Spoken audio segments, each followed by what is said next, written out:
Howdy. In this video, we're going to talk about masculinity. And I acknowledge that not all fathers identify as male or masculine, but nevertheless, it's common enough that I think we need to talk about it here. And it's important for us as fathers to be talking about it because, as weird as it sounds, fatherhood kind of challenges the masculine norm within our Western society. It pushes us to express ourselves and to embody different parts of ourselves that just don't fit with normal or traditional masculine norms. And so as we get started into this, I want to normalize that it's kind of weird to talk about. It's hard sometimes to talk about masculinity. And I think that there's a part of our modern discourse that just wants to pretend like we've all changed or everybody's toxic. And that's just not the case. And this isn't about blaming anybody or shaming us or saying that we can't act certain ways or that we're excluding or cutting off parts of ourselves. It's really just about us being clear about where we're at, being curious about where these things come from, and growing into ourselves. Not growing into what we're supposed to be, but growing into who we are. And I hope you hear some of that we language. Not only here, but in all the videos that I make. That we, that sense that I'm here with you. That I go through this too. I'm struggling with this too. There are a lot of different reasons why it's important for us to be talking about this here. One of them is that masculinity tends to be a barrier for men and fathers to seek out supports. Frequently, that bar for seeking out help is crisis. And we want to make sure that men, and particularly as fathers, we are seeking out the supports before we get to crisis levels. As fathers, we pass on the model. We essentially are the model of what it means to be a man or masculine or just a dad in general. And so for our kids, they might say, well, that's the model of how I want to be. Or they might say, this is the model that I expect from others. And so we have to ask ourselves, what kind of model do we want to present to our kids? Do we want to offer them? Do we want to offer them those things that we took on without even thinking about it, those ways that we were socialized? Or do we want to reshape that and provide them something new? Masculinity is not set in stone. It's something that's constantly evolving. And over the past several decades, there's been this discussion in academic circles as masculinity being in crisis. And so many men and fathers experience this emotional, relational, kind of existential tension between how they want to be or who they feel they are and what's expected of them societally, or even what's expected of them societally that they've internalized. And I think it's really easy to fall into this trap of saying, well, the masculine norm is to be strong and emotionless, and I feel vulnerable and emotional, and so therefore there's this incongruence. So too, depending upon the discourse that we're a part of, we might experience these messages of men are supposed to cry, men are supposed to be vulnerable, and we might not feel that way. And so again, it's a tension, but it's a different kind than what we expect of this kind of stereotypical man. And this isn't a personal failure on our part. Really, they're just cultural shifts that we're going through. And we want to be intentional about how we show up, make sense of what's inside of us. As I've already alluded to, society plays a big role in this. And so we think about, how did we get to this point that we're in this crisis or that we're experiencing this tension? The truth is, we don't really know. We can't look back in the past and say, well, this is the clear cause of events. But we do have some different theories about how or why we're in this position. And to start, we're going to cast back to the Enlightenment. So thinking about this period of time in Western society where rationality was valued and emotionality was devalued, right? Everything can be understood in a logical, linear way if we remove the emotional experience of it. Masculinity identified with that rational side, and as a result, there was a rejection of the emotionality, which was viewed as being feminine. And we see elements of this today, that there's still this expectation that men and masculinity are this logical thinking, and there's a rejection of emotion. But we also know that that's not the totality of being human.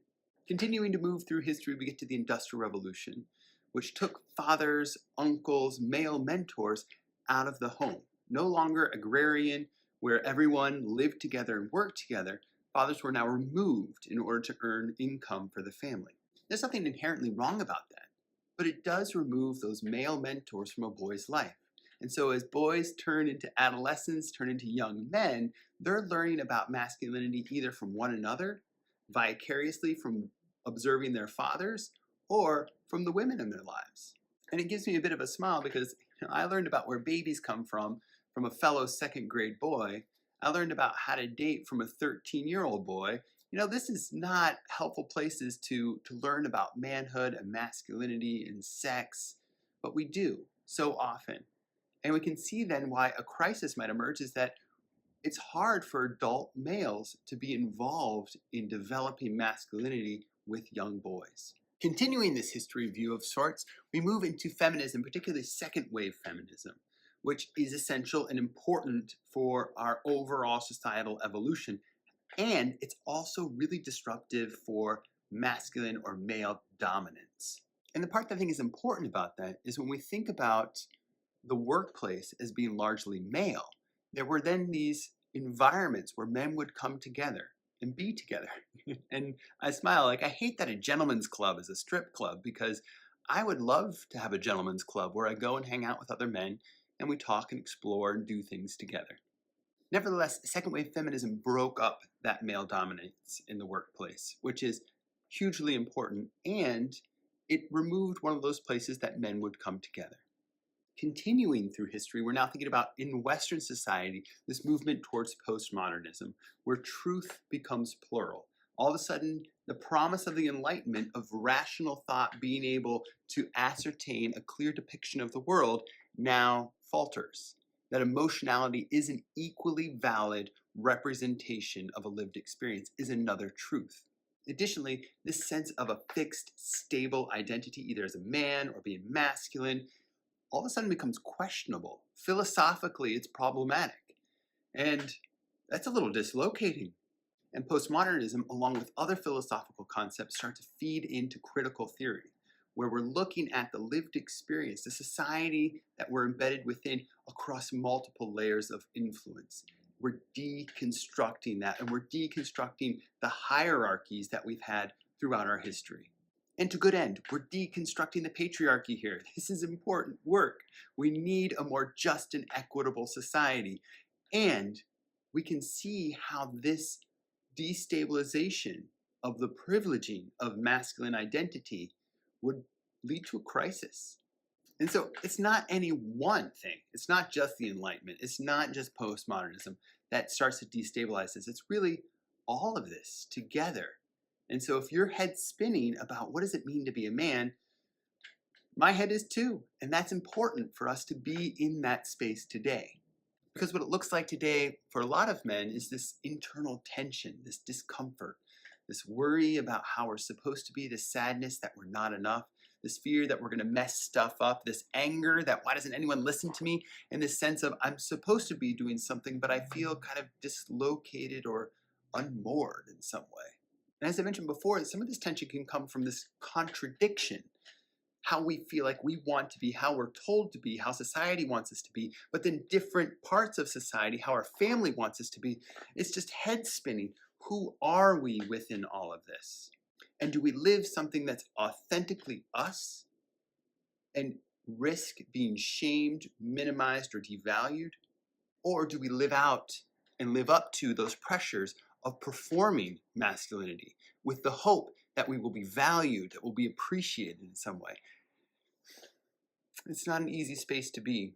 Those traditional masculine norms have been prized for generations. Strength, risk-taking, emotional restraint, aggression, sexual assertiveness. We see that they're valued within Western society, but really across the globe. And as men, we might feel forced into kind of these narrow boxes or these constrained roles, even as fathers. And we can start to see how masculinity has influenced fatherhood. It shaped how we viewed fatherhood societally, frequently depicting fathers as being emotionally distant, disconnected from the life of the family. So often in media, we see fathers depicted as weak if they're vulnerable, if they're affectionate, and those strong fathers as being distant, removed. But deep down, most fathers want to be connected, want to be present, want to be engaged. And we see again this incongruence. Can we be strong and present and vulnerable? Carrying masculinities is kind of a path forward. It's a newer framework around masculinity that encourages men to reject that sense of dominating others, to embrace more emotional and relational connectedness, and to reframe those traditional masculine norms as being protection-oriented, nurturing-oriented for families, for loved ones. So for example, strength isn't about controlling other people, it's about showing up authentically. And we can hear a little bit of this around stories. What are the stories that we tell about masculinity? Many of the old myths that we've inherited from previous generations just don't fit in the same way anymore. We need to update them. Andrew Samuels talks about how as we explore a myth or an archetypal structure, it can sometimes turn for us as a society. And I think we're experiencing that with masculinity. We're experiencing this archetype of men and masculinity as shifting, and maybe we're seeing another side. That for so long society has handed us these problem-saturated stories about what it means to be a man, these toxic stories that were unavailable, that were unemotional, that were aggressive. But we can write new stories. We can tell stories that honor our full humanity, that embody present, engaged fatherhood. In that way, we're seeing that masculinity is at a crossroads, and we stand there at that shifting point. We are players in this. And as fathers, we play a vital role because we're redefining it for ourselves and for our children. We don't have a clear depiction of where we're going, but we're exploring it and we're doing it together. We do know that our children are watching and that they're learning from us, and we need to be intentional about these next steps. We do know that it's not this and it's not that. In the past, we've talked about a return to these rigid traditional norms and dominance, men out in the woods together with swords, and that's not the solution. We can't just pretend like there haven't been these changes and go back to this rigid traditional masculine norm. There have been other voices that have suggested that we need to erase masculinity, embrace androgyny, or even femininity. However, that doesn't seem like a good solution either. While masculinity gets depicted as being toxic, it's also full of value. There's so many good things about masculine norms. And so I think it becomes more unique. It's about us uncovering our authentic ways of embodying masculinity. And in doing so, understanding how we fully embody fatherhood. How do we show up in this new way at this new time for our loved ones? And we see in that there's a gift in this challenging moment, that we are in a time of disruption, a time where we might feel unmoored, uncertain, and all this tension, but we're also at a time of great opportunity, potential, growth, and change. That maybe we don't need one definition of masculinity. Maybe we need masculinities. We need yours, we need mine, we need all of ours to participate in a discourse. Because the only way that this crisis is going to end is with a revolution, and that revolution happens inside of each of us. It's one that honors who we really are. It's a thorough internal working through of what it means to be us and to bring that out so that we are us as fathers and we are us as the models and mentors that are shaping the next generation. Thanks so much.